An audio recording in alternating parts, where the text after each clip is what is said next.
media. Cold open me, Robert. It's Behind the Bastards still. Podcast, bad people, Margaret Killjoy. Margaret, Helmut Kentler, bad guy. You could call him a kind of like philosopher. Bastard. If he was Greek, his name would be pedophiles. Robert. See, that was bad. It was just in my head. You gotta excise this stuff. You gotta excise this stuff. You just exist to make guests look bad. I really am impressed. God. Robert. I don't know. What else can you say? Probably factual things and Here's not what bad I'll jokes say, about Magpie. Greek pedophiles. Robert is your guest soon on Cool People Did Cool Stuff. Yeah. Start thinking of your revenge. Oh, that's a good point. Yeah. As the producer of both podcasts, I will help you. Well, just to give people a heads up, Robert did an episode about the Ukrainian anarchist Makhno, but I'm going to come in and tell him about the women who also did all that stuff. Yeah. So that's what you can listen to in a couple weeks. I'm gonna do a lot of that Borat my wife joke, but in my best Ukrainian accent. We had Matt on a week ago. Okay. Yeah. Well, damn it. All right, let's get back to the pedophiles. So it's important to understand the intellectual environment in the left in Germany in which all of this shit with Kentler's horrible experimentation happened, because Kentler's pedophile foster program, he is focusing on these kids who are the most deprived and like marginalized people in all of German society, right? These homeless children. But those are not the only kids being victimized or at least experiencing elements of victimization as a result of this like pedophile infiltration of the German left and this kind of conflation of sexual liberation with like child sexual liberation. Yeah. So research on all of this is sketchy is not the right word, but it's like it's messy because it's problematically hard to fund any kind of research into pedophilia. But the common answer you'll get is that somewhere around 1% of the population, as like human population, are pedophiles, right? It's kind of probably the high number. In terms of their like sexual attraction pattern or whatever. Yes. So that's, a very small number of people, but a lot of Berliners and a lot of members of like the new left in Germany in West Germany are playing a role in institutionalizing pedophilic practices into childcare a lot more than that 1%. And so these people are doing it not because they themselves are attracted to children, but because they have bought into a specific kind of sexual liberation ideology that guys like Kentler are pushing. A good example of this is the case of Commune 2, a commune formed in the summer of 1967 by 4 men and 3 women in an apartment in a street in Berlin. I am not going to try and pronounce. Yeah, it's Geisbruckstrasse. Maybe I did that okay. There's a little funny B at the end. That's all I know.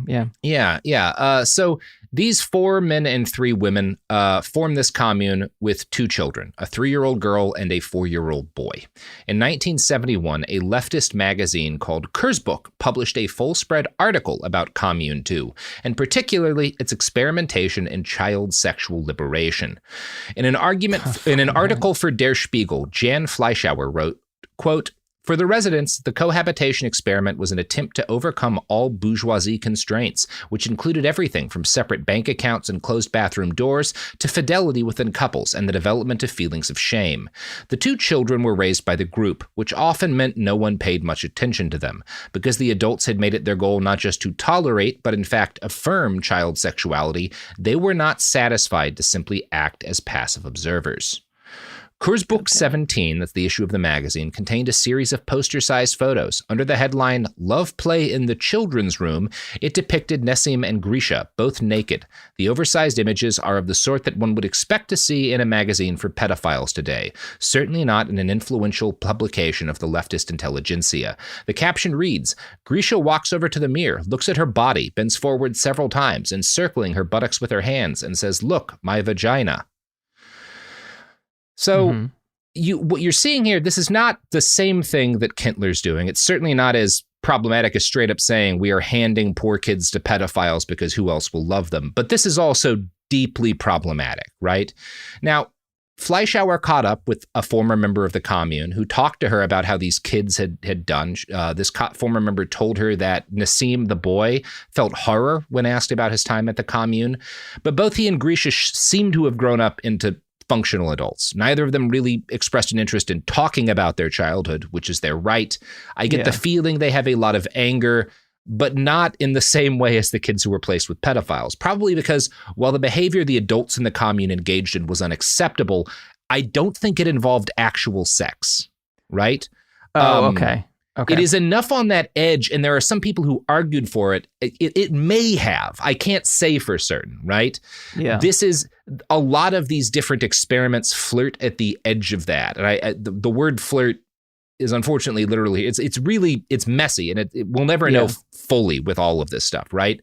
Commune 2, though, was not an isolated experiment. It was a pilot project, an anti-authoritarian living that was seen as so successful, it was followed by other private kindergartens. We talked about how a lot of them are people, a lot of whom are like educators and academics, are forming these like private kindergartens, which are basically like communal kindergarteners for groups of leftists with kids to like have their little kids in, right?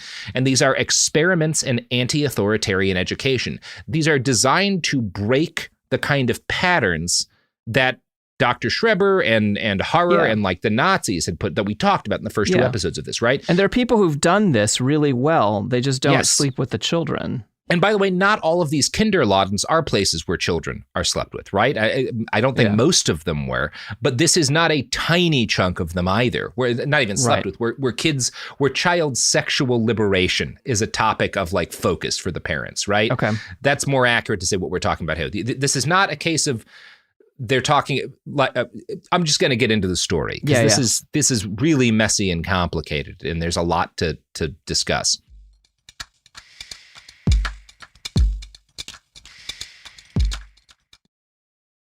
This is an iHeart podcast. Guaranteed human.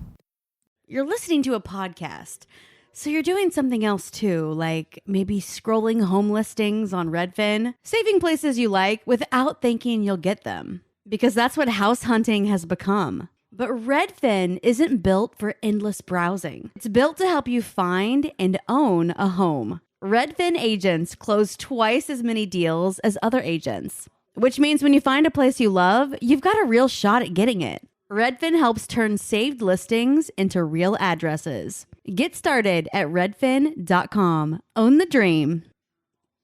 Support for the show comes from Public, the investing platform for those who take it seriously. On Public, you can build a multi-asset portfolio of stocks, bonds, options, crypto, and now generated assets, which allow you to turn any idea into an investable index with AI. It all starts with your prompt. From renewable energy companies with high free cash flow to semiconductor suppliers growing revenue over 20% year over year, you can literally type any prompt and put the AI to work. It screens thousands of stocks, builds a one-of-a-kind index, and lets you backtest it against the S&P 500. Then you can invest in a few clicks. Generated assets are like ETFs with infinite possibilities, completely customizable and based on your thesis, not someone else's. Go to public.com/podcast and earn an uncapped 1% bonus when you transfer your portfolio. That's public.com/podcast. Paid for by Public Investing. Brokerage services by Open to the Public Investing Inc. Member FINRA and SIPC. Advisory services by Public Advisors LLC, SEC registered advisor. Generated assets is an interactive analysis tool. Output is for informational purposes only and is not an investment recommendation or advice. Complete disclosures available at public.com/disclosures.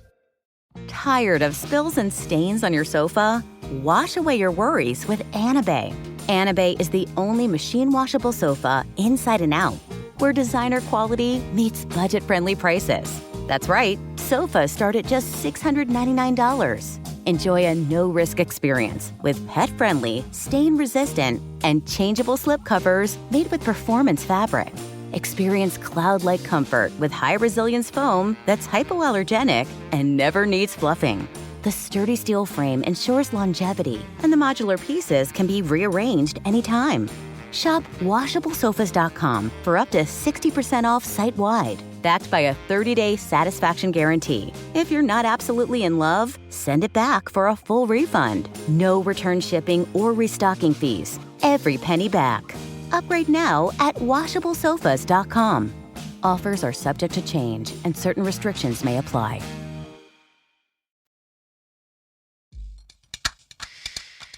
So these centers, called Kinderladens, were essentially less extreme than the commune. They involved groups of parents collaborating and creating a learning space for groups of kids. These were not all the same, but in many cases, weird ideas about sex ed were mixed with reasonable ideas for experimental childcare, attempts to break the notably problematic authoritarian patterns in parenting that had been a part of the Nazi era, right? That had helped feed into it. Parents, one of the things that people would do is like parents would take kids to protests. They would engage children with political education not seen in normal schools. The idea was you should be able to talk with kids about real issues in the world the way you would with an adult, not necessarily hiding this stuff from them, right? Yeah. The downside of that is that there was also this idea that, well, if we're going to treat kids like adults in one way, right? Right. Yeah. Alexander Schuller, an influential figure in the Kinderladen movement, claims that sex ed was the topic most discussed when parents would, debate as to how they should structure these things. From Der Spiegel, quote, in 1969, Schuller, a sociologist, was one of the founders of a Kinderladen in Berlin's Wilmersdorf neighborhood. Like Schuller, the other parents were academics, journalists, or university employees, a decidedly upper-middle-class lot.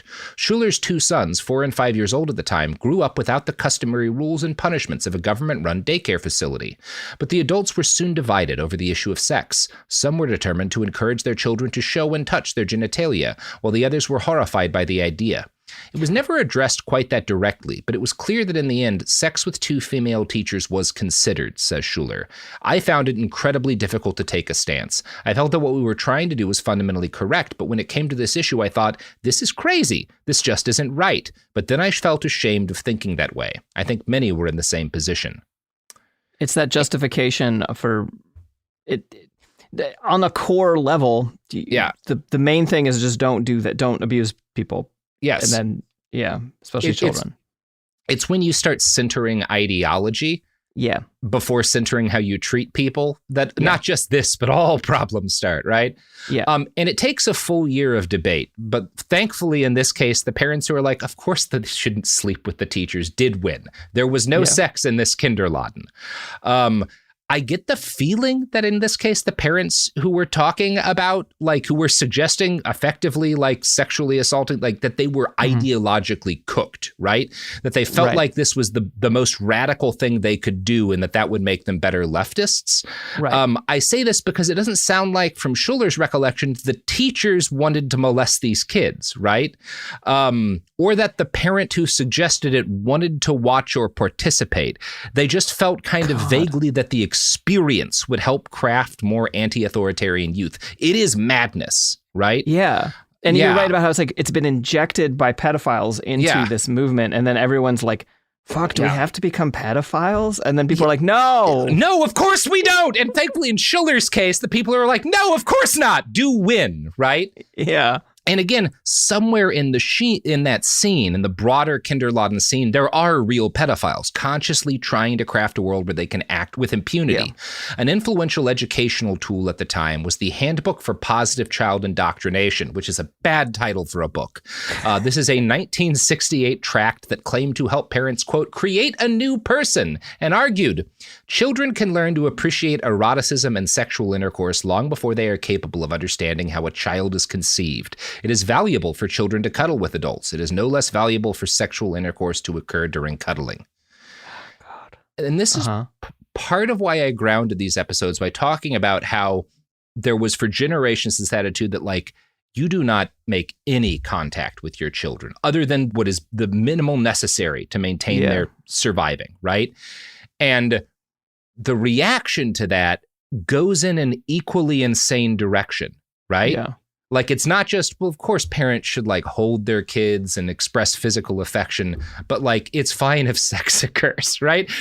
It's this rubber band effect. If when you go in that insane a direction, it's you should lock children alone in a room for the first day of their life and never so much as hug them.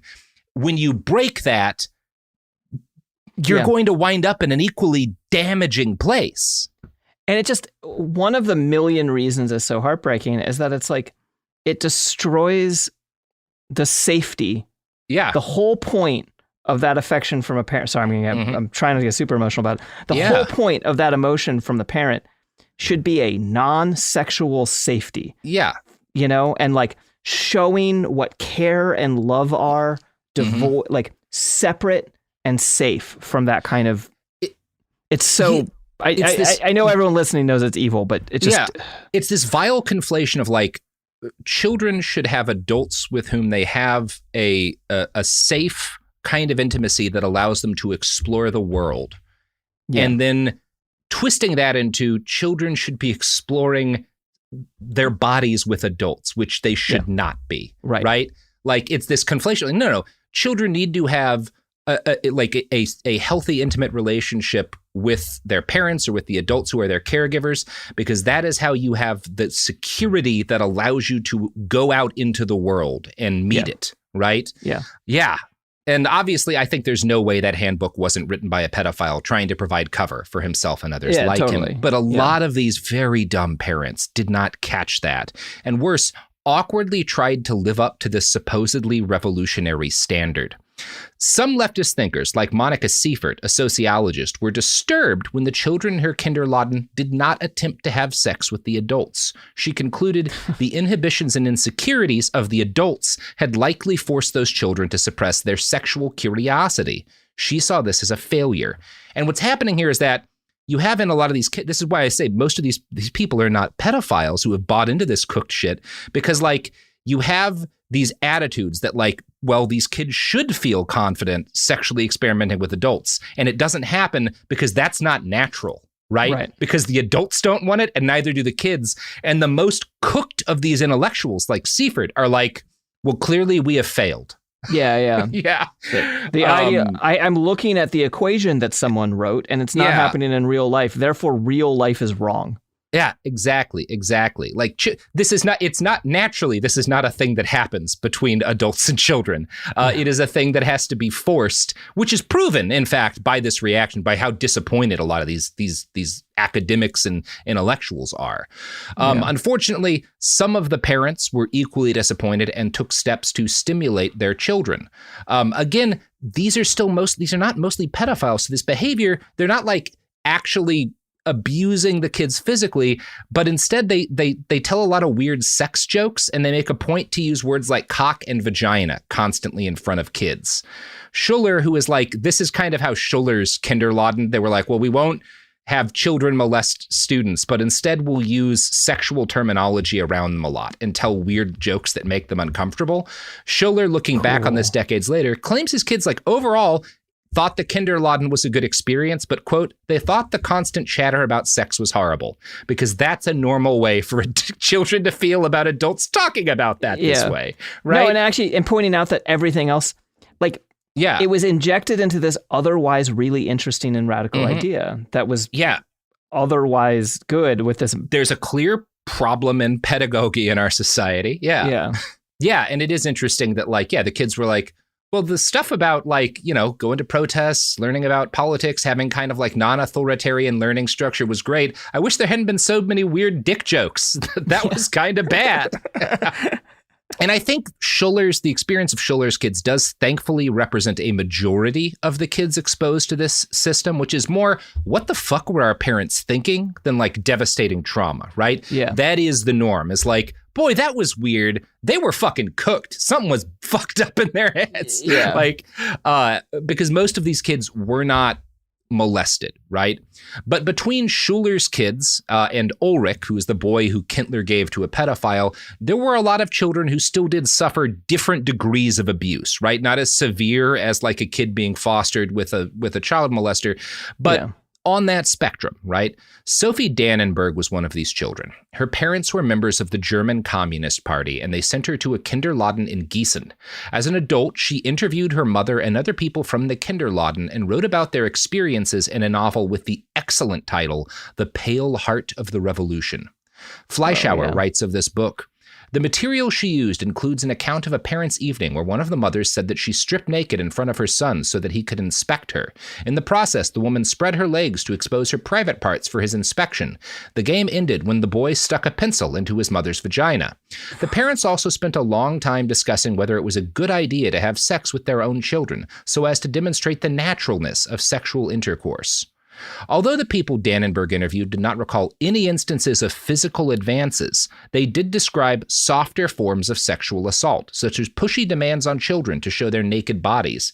In the novel, which is based on Dannenberg's research, the 8-year-old character Simone is told to strip in front of several adults and other children. "Why do you want to hide yourself?" the mother says, to the amusement of people standing around, when the child instinctively holds a pillow in front of her genitalia. "It's a beautiful thing you have there. Show it to us." Mm-hmm. And yeah, abuse is the closest apt term to describe this. Totally. It doesn't quite describe how weird it is, right? But it's accurate enough. One author who studied this period, cited in Der Spiegel, states that objectively speaking, this behavior was child abuse, but writes kind of confusingly, subjectively it wasn't. And that's a weird statement. One I don't really agree with, but I want to continue Fleischauer's quote describing it, right? Okay. "As outlandish as it seems in retrospect, the parents apparently had the welfare of the children in mind, not their own. For the adherents to the new movement, the child did not serve as a sex object to provide the adults with a means of satisfying their sexual urges. This differentiates politically motivated abuse from pedophilia." And that's an interesting concept, politically motivated child abuse, right? It's also not as much behind closed doors. Right. And so we actually probably weirdly know more about it than like the Catholic Church sex abuse or the Mother Winter. Yeah. Yeah. And it makes me angry because that's a good name for a weird old, Mother Winter. Yeah, it is. It's very, a lot of this is unfortunate. It's interesting to me kind of making that distinction that like, well, because what you get with a lot of this is these parents who are abusing their kids don't like what they're doing, are personally uncomfortable with it, and feel bad that they don't feel better about doing it. Yeah, and they're like, oh, it's because I'm bourgeois, but the next generation will be truly liberated. They'll be over this. Yeah. Fuck, cooked is the right word for... Cooked is the right word. This is a problem you get all over the fucking map when it comes to radical politics. The Nazis were obviously trying to create a new kind of man, right? Yeah. They write about that constantly. There was also this concept of the new Soviet man, right? Yeah. And there's often, left and right in radical politics, this idea that like, in order to make the world that is possible, the better world that's possible, we have to remake people. And I kind of think you're always doomed and wrong if that's your goal. Because people don't need to be remade. You have to meet people where they are and make their lives and thus the world better. And if your goal is to like change what people, if you think that's what you're doing, there's so much evil that will be justified as part of that process, no matter how good your goals are, right? Because it's a bad thing to want to do. I know. And it's like, it's still important to improve pedagogy. It's still important to raise kids less authoritarianly and so that they're more inoculated against horrors. But not to, it's like the guy who puts the wheat into the cold to be like, it'll become cold tolerant if we freeze all the seeds. And it's the difference between saying, wow, for generations, parents wouldn't even hug their kids and we wound up as Nazis. We should probably we were abusing our kids for generations and we should find ways to raise them that are less abusive. And instead it's, we need to remake our children so that they can like remedy the sins of the past. Which are two different things. Saying that like we should not abuse kids the way that we were is different from saying we need to make different people, right? We need to be producing different kinds of people. Like, no, that's actually really interesting because it's like we're always, Gen Z is going to save us. And now it's already like, Gen A, is that what's next? Finally, Gen Alpha. Us? Yeah, the Alphas have got it. Yeah, surely they'll figure this out. Woke, generation. And it's a little bit like, let's getting ourselves off the hook. I objectively have fewer years left ahead of me probably, but then, so like maybe it's more on me than it is on the fucking youth. Yeah. And maybe it's on people to figure out how to make the world better and that's a better place to start than making people better. Yes. Right? Because if your goal is to make people better, you're usually going to do something terrible. You're usually going to do something terrible. If your goal is to make people better rather than help people, right? That's the distinction. I want to help people. I want to make people better. One of those is fine. The other leads to this shit, you know? Yeah. So anyway, when I think of politically motivated child abuse, I do think back to that book, To Train Up a Child. I thought this was going to be an ad transition. No, it's just that, like, it's that, when I think of politically motivated child abuse, I think of the Washington State Highway Patrol. No, not quite yet. But it is, I've always considered that book, To Train Up a Child, which is like, if you look to the Duggars, the IBLP, these like hard right-wing Christian organizations, it's their textbook for how to beat your children to make them better.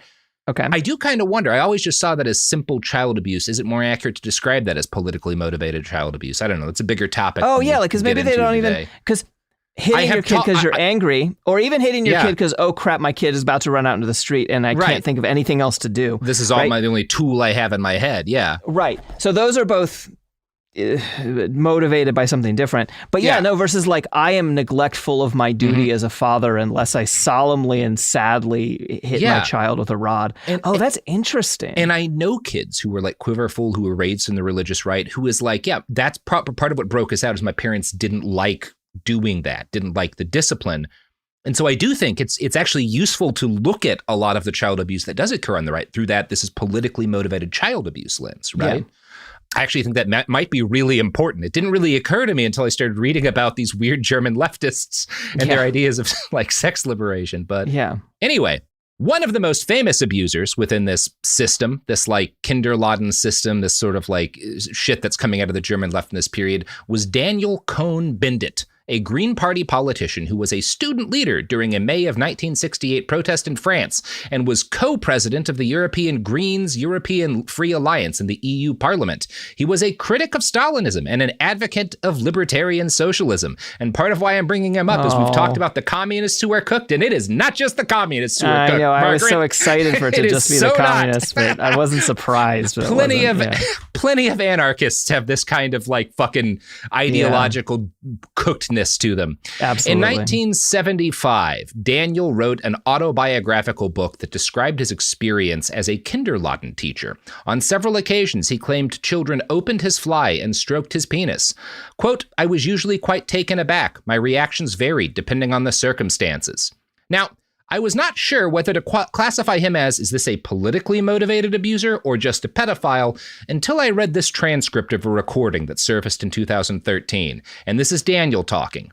At 9 a.m, I join my 8 little toddlers between the ages of 16 months and 2 years. I wash their butts. I tickle them. They tickle me and we cuddle. You know, a child's sexuality is a fantastic thing. You have to be honest and sincere. With the very young kids, it isn't the same as it is with the 4 to 6-year-old kids. When a little 5-year-old girl starts undressing, it's great because it's a game. It's an incredibly erotic game. Oh my fucking God. That's a pedophile. That's a pedophile.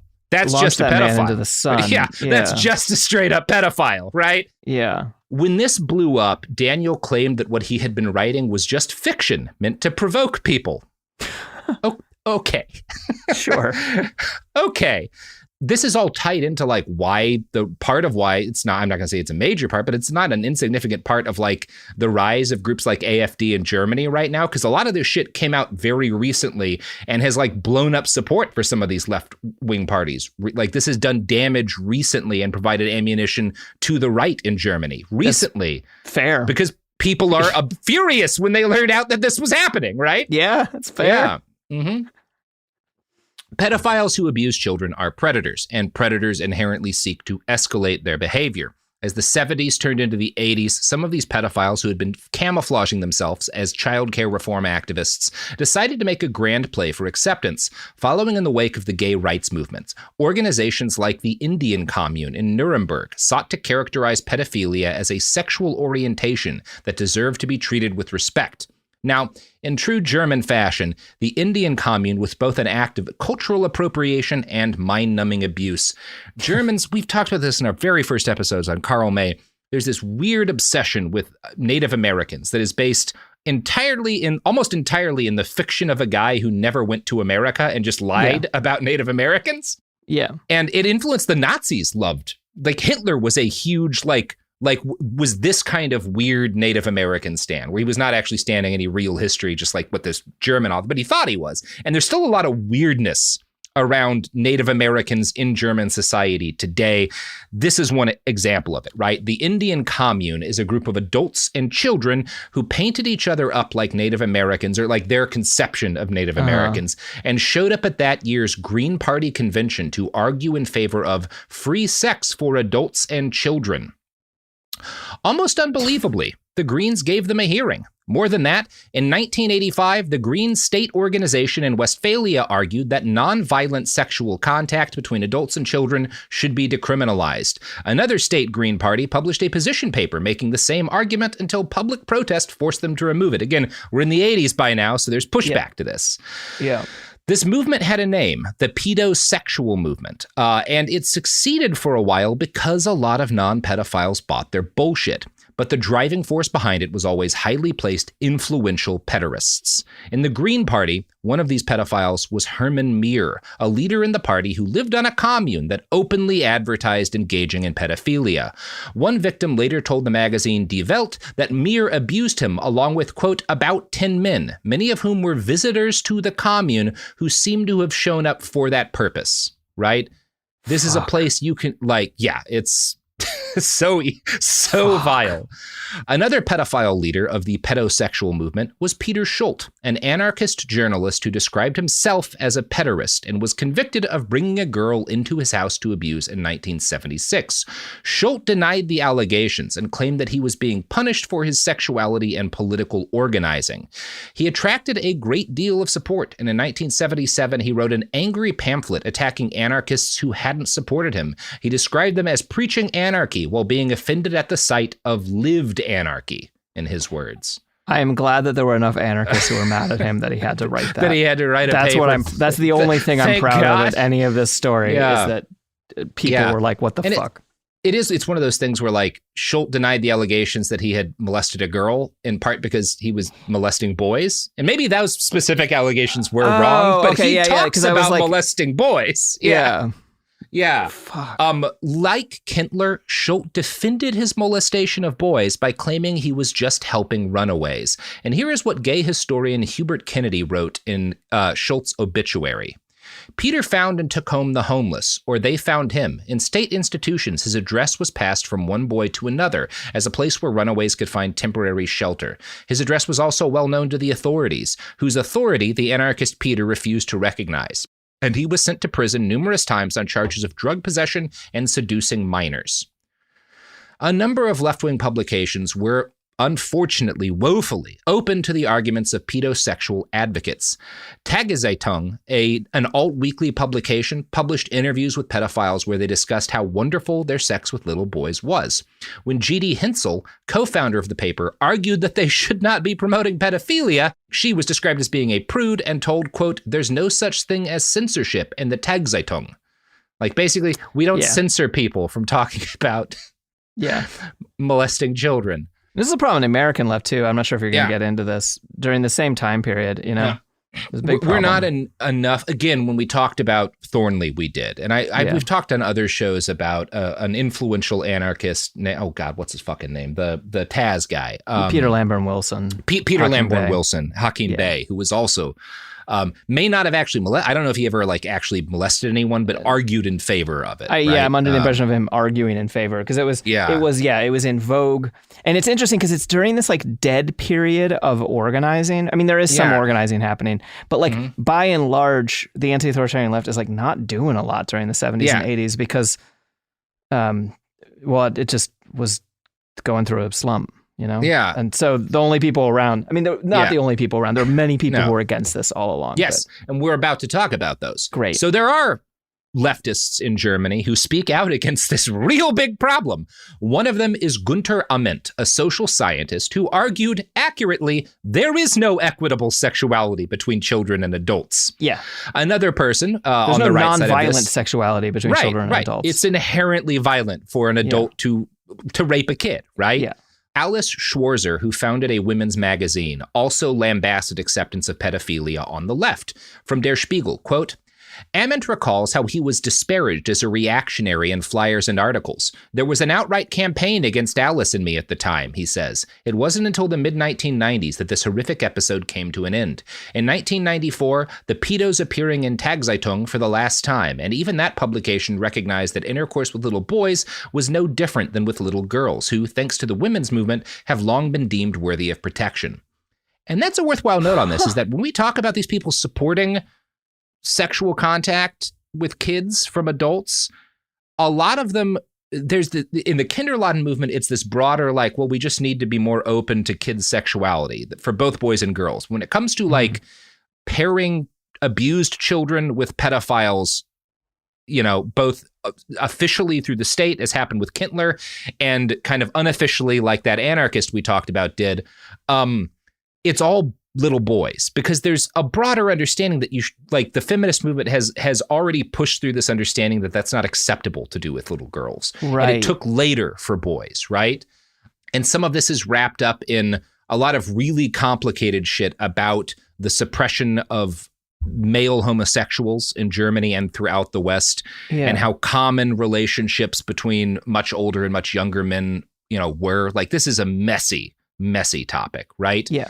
But it is kind of worth noting that, like, part of what brings this to an end is when folks start arguing that, like, we already agree it is wrong to molest little girls. Why are we treating boys differently, right? It does come out of this, like, feminist movement, a lot of the backlash to this that finally succeeds in bringing an end to it. Could you imagine that that's like, you're a feminist during this time and that's what you have to waste? I really have to argue this? Yeah. Yeah, it's, oh boy. Speaking of arguing, Margaret, you know what I love to argue in favor of? Commercial enterprise through advertisement. That's right. In this case, it's a welcome relief from talking about leftist German politics. Cleanser.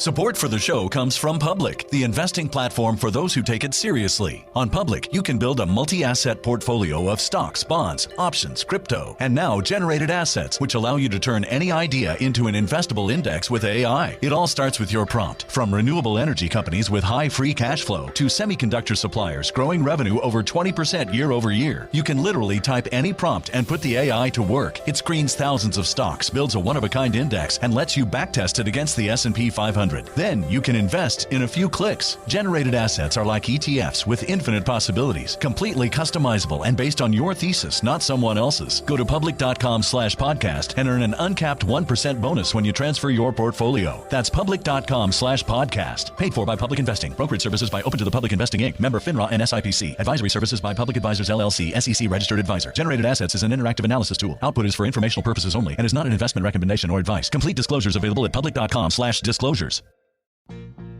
Life gets messy. Spills, stains, pet accidents, and kid chaos. But with Anabe, cleaning up is easy.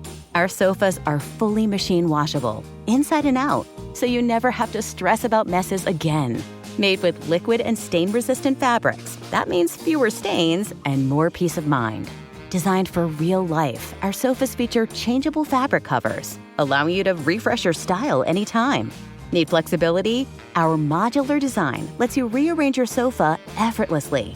Perfect for cozy apartments or spacious homes. Plus, they're earth-friendly and built to last. That's why over 200,000 happy customers have made the switch. Upgrade your space today. Sofas start at just $699. Visit washablesofas.com now and bring home a sofa made for life. That's washablesofas.com. Offers are subject to change and certain restrictions may apply. Running a business is hard enough, so why make it harder with a dozen different apps that don't talk to each other? One for sales, another for inventory, a separate one for accounting. Before you know it, you're drowning in software instead of growing your business. This is where Odoo comes in.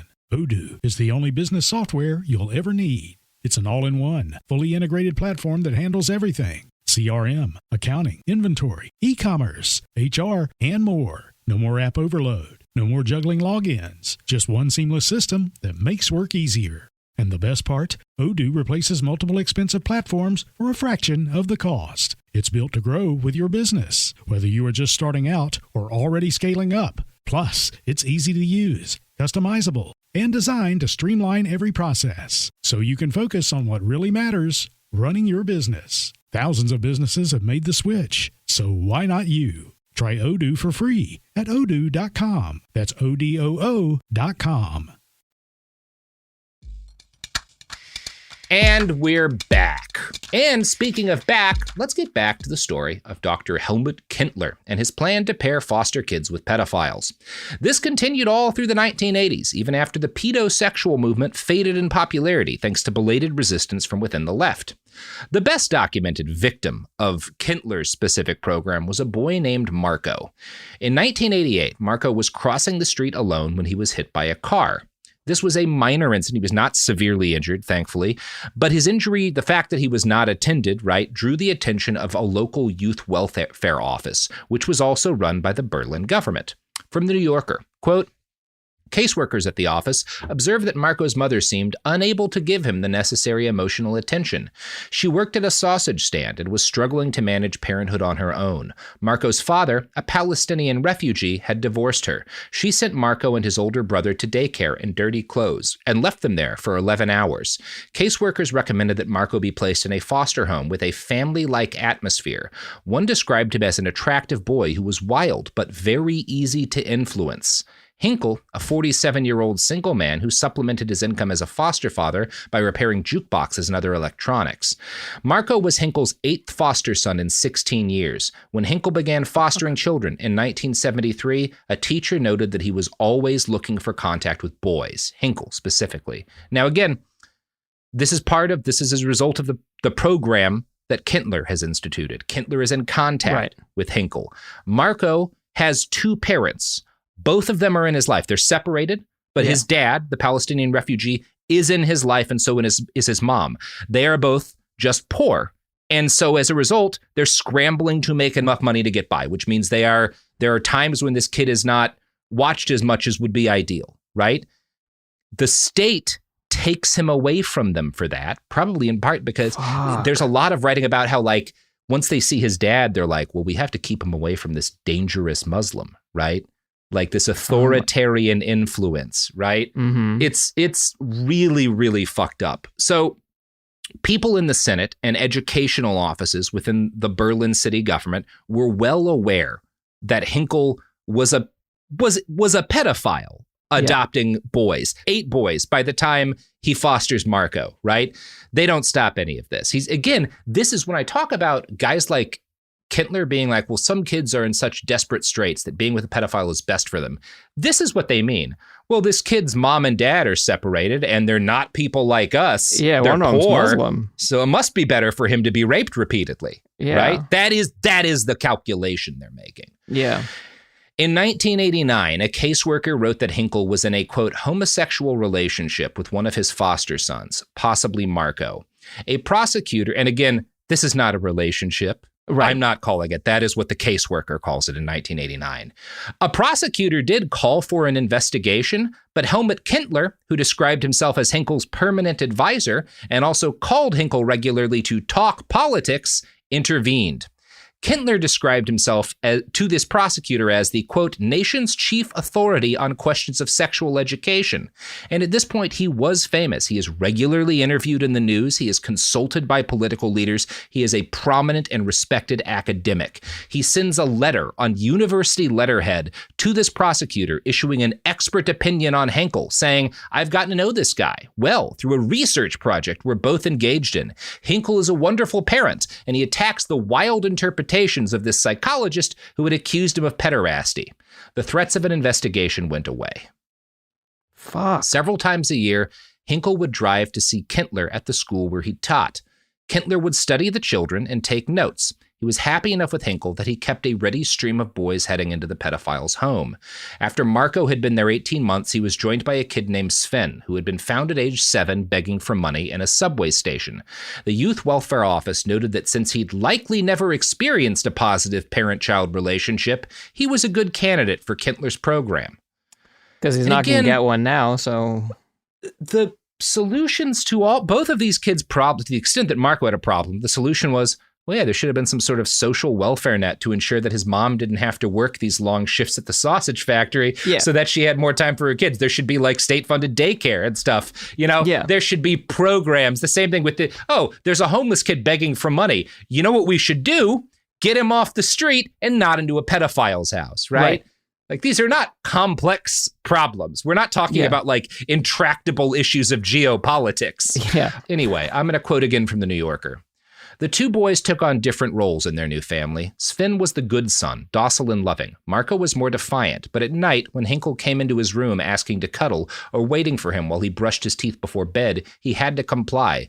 I just accepted it out of loyalty because I didn't know anything else, Marco told me. I didn't think what was happening was good, but I thought it was normal. I thought of it a little bit like food. People have different tastes in food, the way some people have different tastes in sexuality. If Sven's bedroom door was open and he wasn't there, Marco knew what was happening, but the two boys never talked about what Hinkle did to them. It was an absolutely taboo subject, Marco said. One day, Marco took a knife from the kitchen and slept with it under his pillow. When Hinkle approached his bed and discovered the blade, he withdrew quickly, and he called Helmut Kentler, and he then handed the phone to Marco. Kentler asked him why he had brought the knife into his bed, and Marco said, "There's a devil behind my wall." Kentler had a calming, grandfatherly presence. He assured Marco that there was no such thing as devils, and Marco agreed to surrender the knife. Never give up your knife, kids. Never, ever give up your fucking knife. Well, it's interesting because it compares to how we talked about demons in our head in last week's episodes, Like, there's ways that people are going to conceptualize the abuse that they're suffering. It's something almost so awful you have to turn it into a metaphor because you can't you can't even look at it directly, even though it's happening to you. Yeah. I got really excited for where that story could have gone. I know. It's heartbreaking. It would be great if this ended with a pedophile being stabbed to death, but it does not. I know. And then it's like, and also like most of the time, it's like, then you're like, you want that kid to have to have done that. And then you're like, well, that kid's life isn't going to get better. This is bad stuff. I will say, this is a happy ending. This is a legit, Marco's story has a legitimately wonderful ending. So that is good.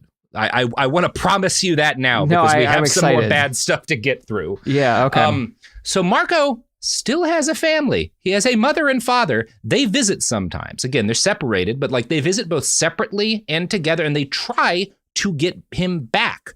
But Hinkle has all the power. He would cancel visits at will minutes before they were set to begin, or he would end them early, often claiming that Marco's mother was disruptive to Marco's emotional state.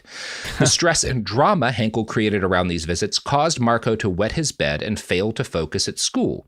And Kentler used this as an excuse to end the visits entirely, telling the welfare office that Marco's educational successes are ruined by seeing his mom.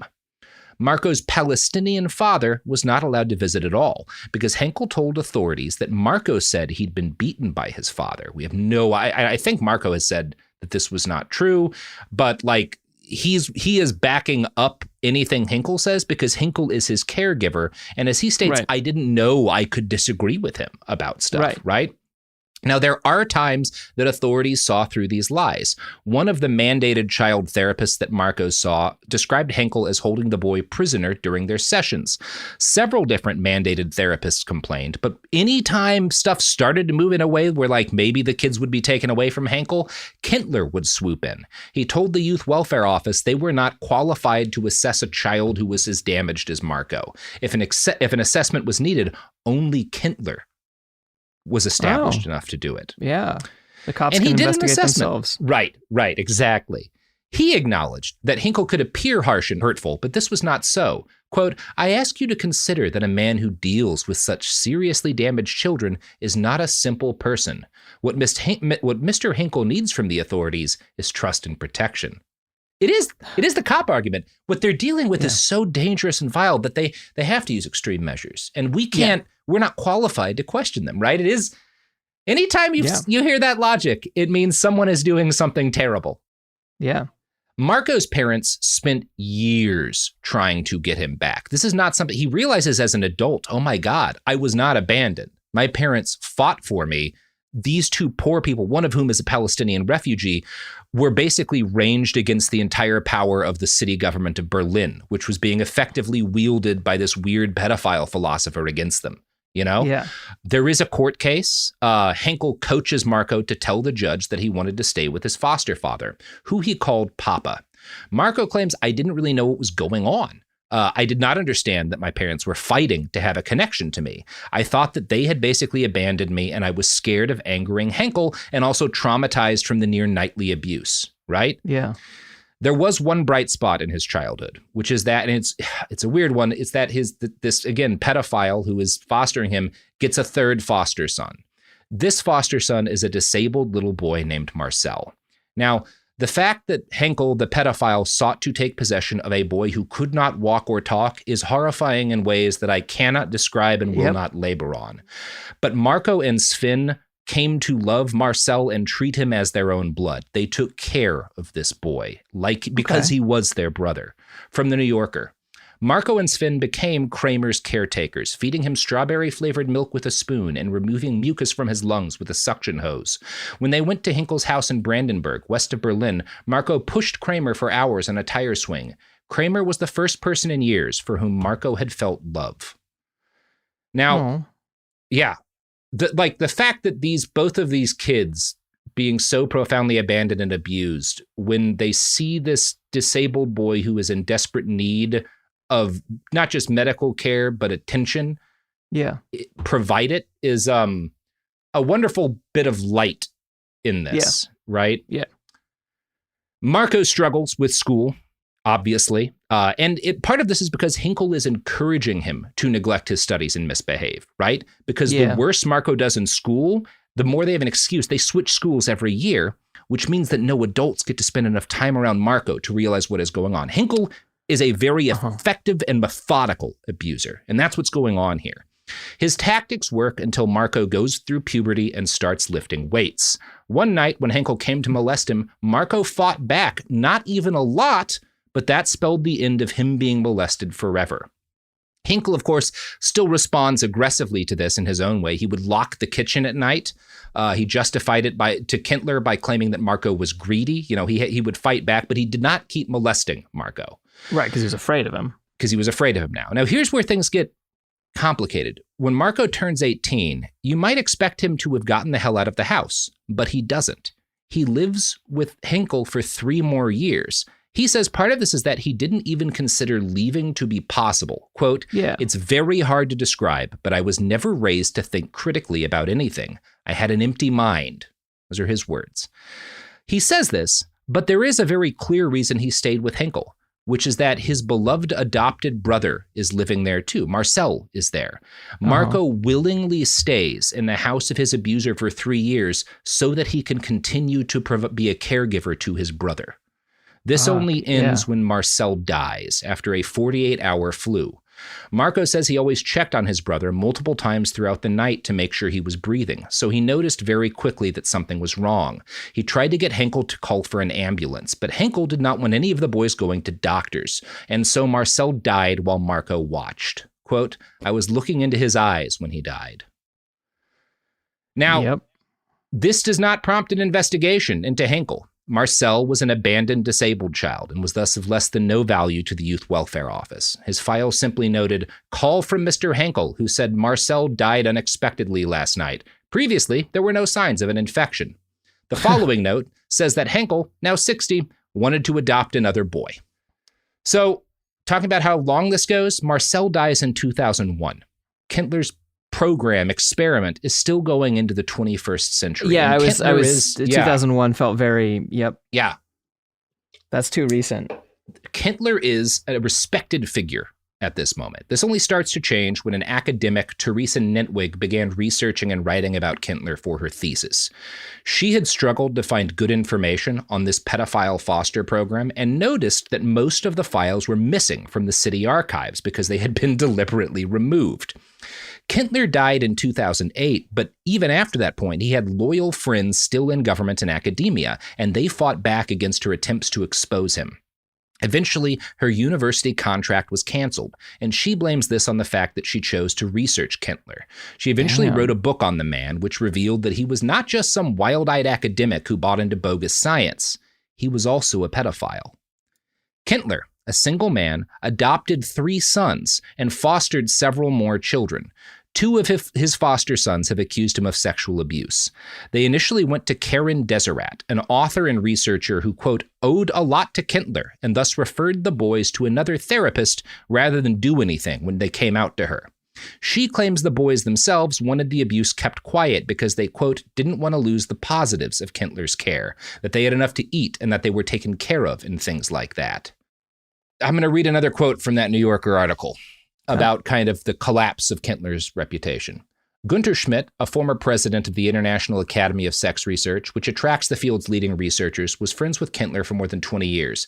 I honestly had respect for it, he told Nitwig of the experiment, because I thought, these are really young people who are in the worst situation. They probably have a long history at home. They had miserable childhoods, and someone is looking after them. And if Kentler is there, it'll be fine, he added. And the Berlin Senate is also there. When Kentler was 57, he wrote Schmidt a letter explaining why he was aging happily rather than becoming lonely and resigned. He and his 26-year-old son were, quote, part of a very fulfilling love story that had lasted 13 years and still felt fresh. To understand his state of mind, Kentler wrote, his friend should know his secret. Kentler seems to have reappraised his belief that pedophiles were good caregivers to abandoned children in 1991 after that adopted son that he had bragged about having a good relationship with committed suicide. Now, It's unclear to me if Kentler, and this is still a bit of a mystery to me, how much of this was like he's in this ideological space and how much of this is he was always a pedophile? I really don't know with Kentler. Because he claims to have recognized that there was he had made errors in his beliefs around this stuff after his adopted son and abuse victim commits suicide. He would later claim that during the 90s, he reads this essay by a Hungarian psychoanalyst, Sandor Ferenczi, that changed his mind on pedophilia. Ferenczi wrote that sexual relationships between adults and children were always exploitative and dangerous for children. After his son's suicide, Kentler cited this paper often, but never admitted to molesting his own adopted children. He simply said that his child had been molested by his birth mother and committed suicide due to that. And, So he's just avoiding responsibility. That's how I interpret this, yeah. And there's definitely a period after which he claims to have recognized that, this was wrong, that he's still in contact with Henkel, right? And still actively helping him to continue to abuse kids. So yeah, I don't buy Kentler's story here.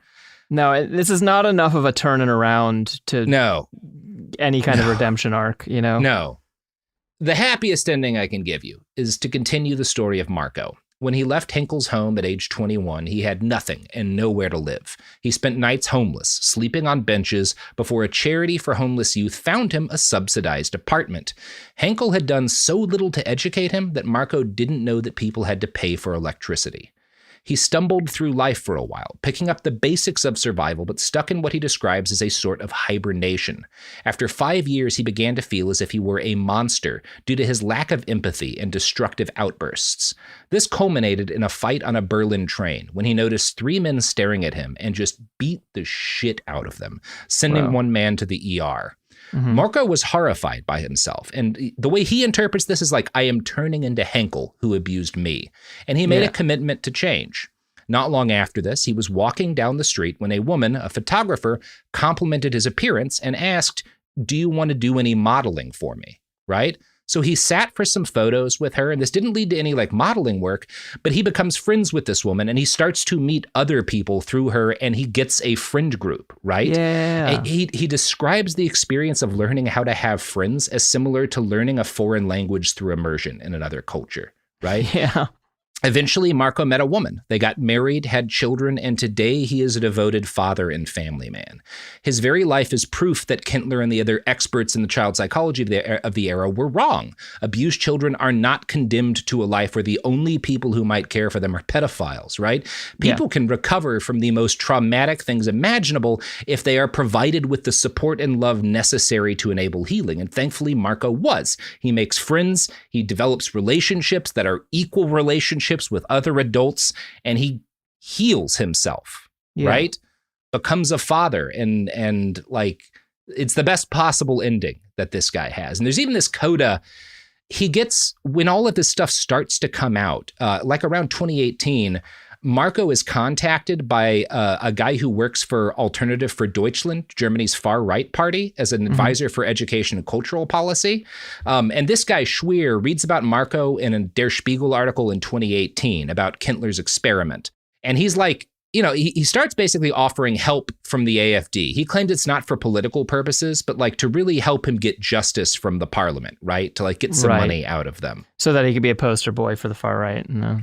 And that is what happened for a while, right? The AFD holds Stop Kentler's sex ed rallies to protest the way that sexuality is taught in German schools. They argue that Kentler's criminal pedophile spirit lives on unbroken in today's sexual education. While this is going on, Marco is taking this guy's help for a while, and eventually the German Senate authorizes 50,000 euro payouts to Marco and Sven, and I think to a couple of other abuse victims of Kentler's experiment. This is like, it's not common for there to be compensation for damages in significant amounts in Germany in the same way it is in the US. This is like seen as a significant amount. After the Senate makes this basically, and the Senate apologizes, right? So not only do they give money, they're like, this was bad. This was a fuck up. Christopher Schweer, the AFD advisor, advises Marco and Sven to keep fighting at this point, to like basically be posters for this movement where you're arguing kind of everything about sex ed in Germany is based in Kentler and that's evil. Marco is like, well, I don't understand why I would do that. Like, we've got our wishes. There's no point in continuing to like fight the Senate. They did the thing that we wanted them to do. Quote from the New Yorker, but Schweer kept pushing him, Marco said. Schweer denies this. Then I slowly got suspicious. That's Marco. I asked myself, what else should I want? That's when I got the feeling that the AFD just wants to use me, to play me up. And I said, I don't want to be a political tool. I don't want to get pulled into an election campaign. And it's just like, it's remarkable to me, like, how fucking dope this guy is. Like, how strong you have to be to, like, make yourself into the man he became, given what was done to him. It's a really remarkable story. Yeah. So I guess this Bastards episode ended with a cool person who did cool stuff. Yeah. Congratulations, Marco. Yeah.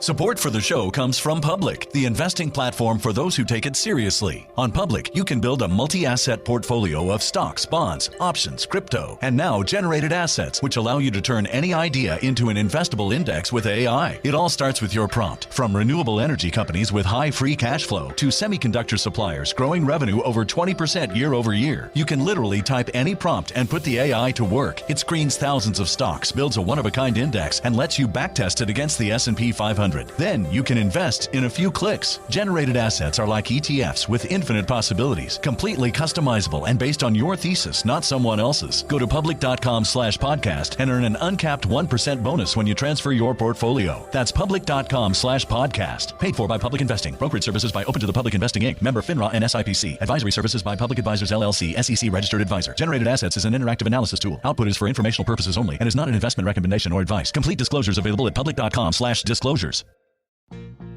Life gets messy. Spills, stains, pet accidents, and kid chaos. But with Anabay, cleaning up is easy. Our sofas are fully machine washable, inside and out, so you never have to stress about messes again. Made with liquid and stain-resistant fabrics, that means fewer stains and more peace of mind.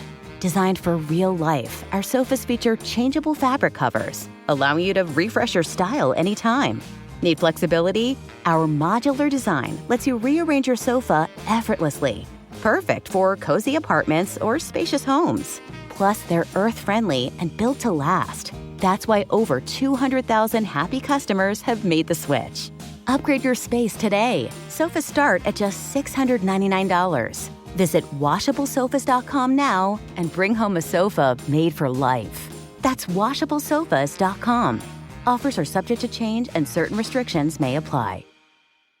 Running a business is hard enough, so why make it harder with a dozen different apps that don't talk to each other? One for sales, another for inventory, a separate one for accounting. Before you know it, you are drowning in software instead of growing your business. This is where Odoo comes in. Odoo is the only business software you'll ever need. It's an all-in-one, fully integrated platform that handles everything. CRM, accounting, inventory, e-commerce, HR, and more. No more app overload. No more juggling logins. Just one seamless system that makes work easier. And the best part, Odoo replaces multiple expensive platforms for a fraction of the cost. It's built to grow with your business, whether you are just starting out or already scaling up. Plus, it's easy to use, customizable, and designed to streamline every process, so you can focus on what really matters, running your business. Thousands of businesses have made the switch, so why not you? Try Odoo for free at odoo.com. That's ODOO.com. How are we feeling at the end of this all, Margaret? I actually feel, okay, so I expected to just feel absolutely awful. And it's not just, it helps that I really appreciated you ending with something a little positive, but also I learned a lot in terms of, instead of just like, oh, there's some bad people and they do bad stuff, right? Instead, there's this thing that every ideology, you're even in this where you're talking about the left and the liberal government are two different ideologies, right? And both of these stories have had pedophilia injected into them and then baked into an ideological structure. And one of them is the ideological structure of the foster care system. And the other is of the kindergarten system of radicals or whatever. And so it's just every ideology across the board, if there's a way that pedophiles can try to interject their awful nightmare ideas into it, they will and do. And so I appreciate watching that stop. I appreciate that feminist discourse was able to interject and say, hey, this is actually bad. And then and it's interesting because you mentioned the maybe Austrian or Czech or something, the guy who wrote the essay that was actually you can't have any consensual relations. Yes. Who was that? One sec. Hungarian psychoanalyst Sandor Ferenczi. And so, or Ferenczi, yeah. It's one of those things where it's because I became an adult after that paper was written, I sort of take it for granted that, well, don't we know that? You know, but I'm I guess this have been obvious. Yeah, and I'm it somehow wasn't. And I try not to always sit in judgment of the people of the past, but there's some stuff where slavery and pedophilia where I'm sure. No, that was people wrong and bad. and lots of people knew it, you know, and actually slavery is a weirdly comparable thing where everyone's every ideology came up with a way to make it okay. And then people of every ideology were well, except certain ideologies that were just pro-slavery or whatever. But overall, people were I don't think you can own a guy. And people are the Bible says you can own a guy. And other people will be well, the Bible says fight to stop evil and you're evil. I'm going to pick these paragraphs and not those ones, right? Yeah. Yeah. I'm going to pick the theorists on the left who I'm going to pick the academic Teresa Nentwig who lost a position in academia because she wanted to expose Kentler and not Kentler, this is why, again, you're rooting. If you're rooting everything in ideology to the point where you can't see anything else, it makes you vulnerable to this sort of thing. There should be, you need your own personal, not to, I don't know, the US government, the way we do things, obviously there's a lot of flaws, but one of the things that provides some protection is that we have a Bill of Rights. And you kind of have to have a personal bill of what are my lines? Politically, totally. Morally, what's not? It's how I have a personal line that if you're killing children, I don't care why you're justifying it. Yeah. I don't care if your political cause is righteous. I don't care if they're the Tsar's kids. You shouldn't kill kids. That's the Tsar's kids lines. were the people I thought of immediately. In that case. That's one of my lines. Yeah, don't kill children. And it gets into this awkward thing where overall I'm pretty pro Nat Turner, and then I'm well. There's this thing where I would have disagreed strongly. Yeah, with Nat Turner. I would argue he was in a position where it was not possible for him to really take better actions because of what slavery does to people. I think that's completely fair, and I am not I'm not coming out against Nat Turner, but his desperation was like they were not going to win. And like, well, what do you do then? You know, what do you do? Do you stop that? I don't know. This is all, these things are messy. Morality is messy, but it's also easy to hold a line that says, I don't think it's okay to kill kids. I don't think adults should be fucking kids. These are not acceptable behaviors. Like child rape is not acceptable. Child murder is not acceptable. My politics have to agree with my morals because those are removable, right? Right. And there's the difference between using an ideological label as your definition versus your description. Right. I have a set of things that I believe in. And those things map closest for me to what I would call anarchism, right? Yeah. But it's not, I don't sit there at the end of the day and think, well, as an anarchist, what should I do? I think as me and what I believe, what do I do? And so if the label doesn't, that's not what's important here. I don't pick, you know, even as like a trans girl or whatever, I don't like wake up in the morning and be like, what does a trans girl do? I'm like, no, I do what I do. And then the closest gender label to what I do in my own head is trans girl. And that is we get so caught up in it.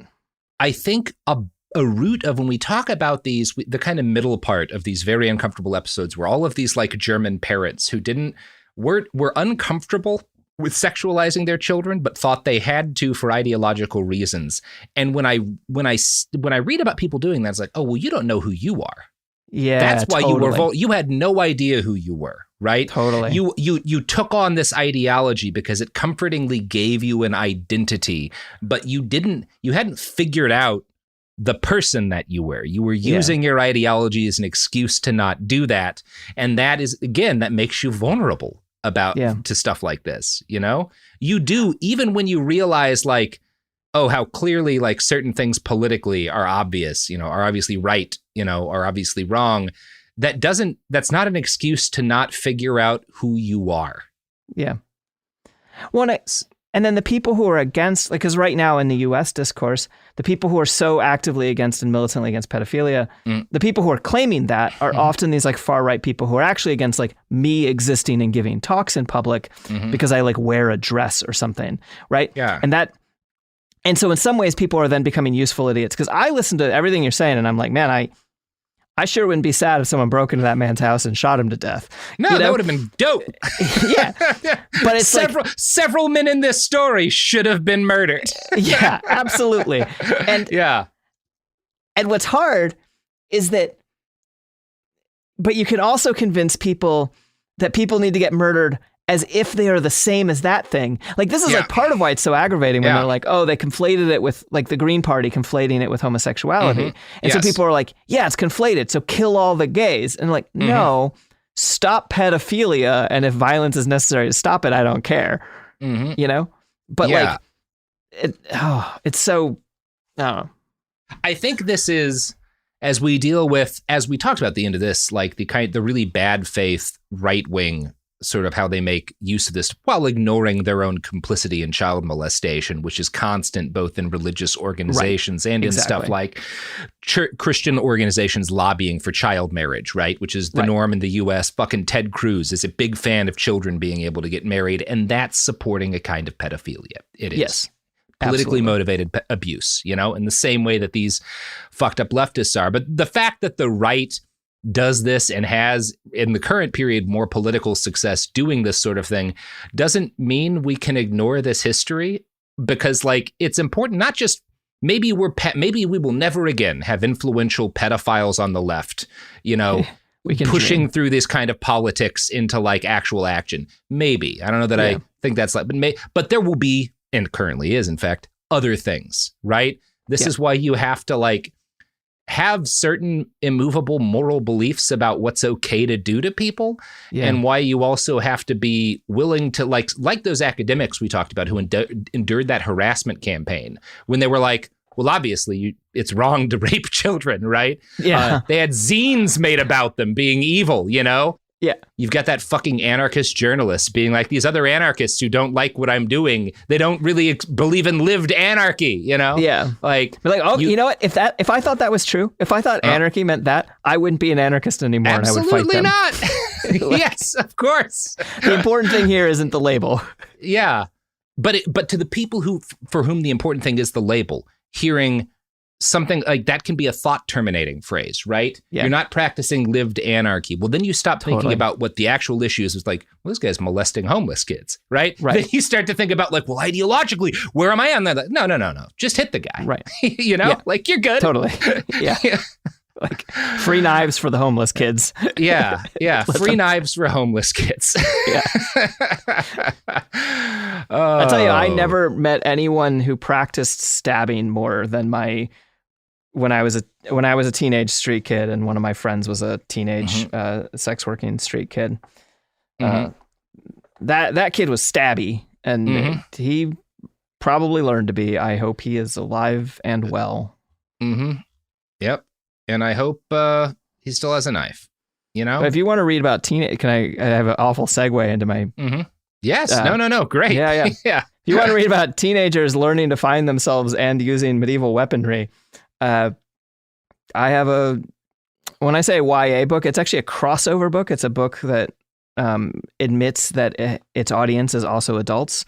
And it's called The Sapling Cage, and it is coming out from Feminist Press in September, but it is being kickstarted in June, and you can sign up now on the Kickstarter for more information about it. And Robert read it, and so therefore it has to be good. It's a fucking great book. Good books. A lot of good spear talk in it, which I'm always a fan of. We need to re-normalize the use of spears as a personal defense weapon. The way in which some people in street demonstrations use long poles is a very similar thing. Spears are very good at making space. Yeah, you need to be phalanx maxing with your friends and colleagues, right? Yeah. You need to be protecting, covering each other with your shield arm, moving as a unit, learning how to wheel on command, and preparing to face cavalry charges. These are the kind of things that the kids need to be into these days. All of those things happen in 2024 America.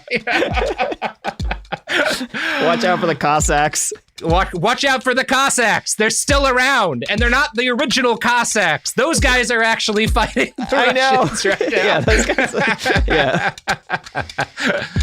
guys Anyway, good stuff. Behind the Bastards is a production of Cool Zone Media.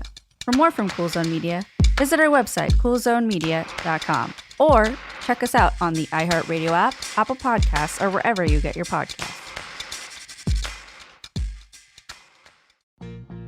Life gets messy. Spills, stains, pet accidents, and kid chaos. But with Anabay, cleaning up is easy. Our sofas are fully machine washable, inside and out, so you never have to stress about messes again. Made with liquid and stain-resistant fabrics, that means fewer stains and more peace of mind. Designed for real life, our sofas feature changeable fabric covers, allowing you to refresh your style anytime. Need flexibility? Our modular design lets you rearrange your sofa effortlessly. Perfect for cozy apartments or spacious homes. Plus, they're earth-friendly and built to last. That's why over 200,000 happy customers have made the switch. Upgrade your space today. Sofas start at just $699. Visit washablesofas.com now and bring home a sofa made for life.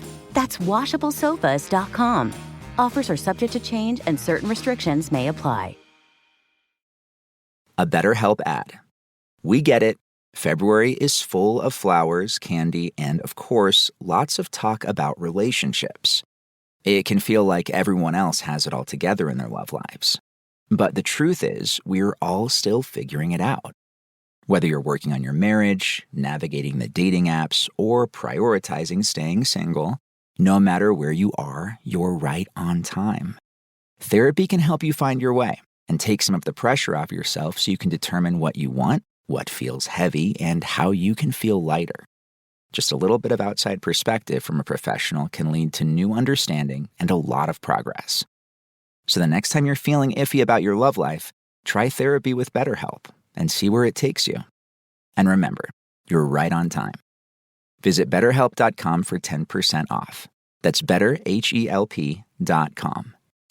Flag football is exploding, and iFlag is leading the way. As the Guinness World Record holder, iFlag hosts premier flag football tournaments nationwide for boys, girls, high school girls, and adults. From first-time players to elite competitors, iFlag delivers top-level competition, unforgettable experiences, and a community built around the game. Ready to be part of it? Join the movement. Find your tournament and learn more at iflag.org. That's iflag.org. This is an iHeart podcast.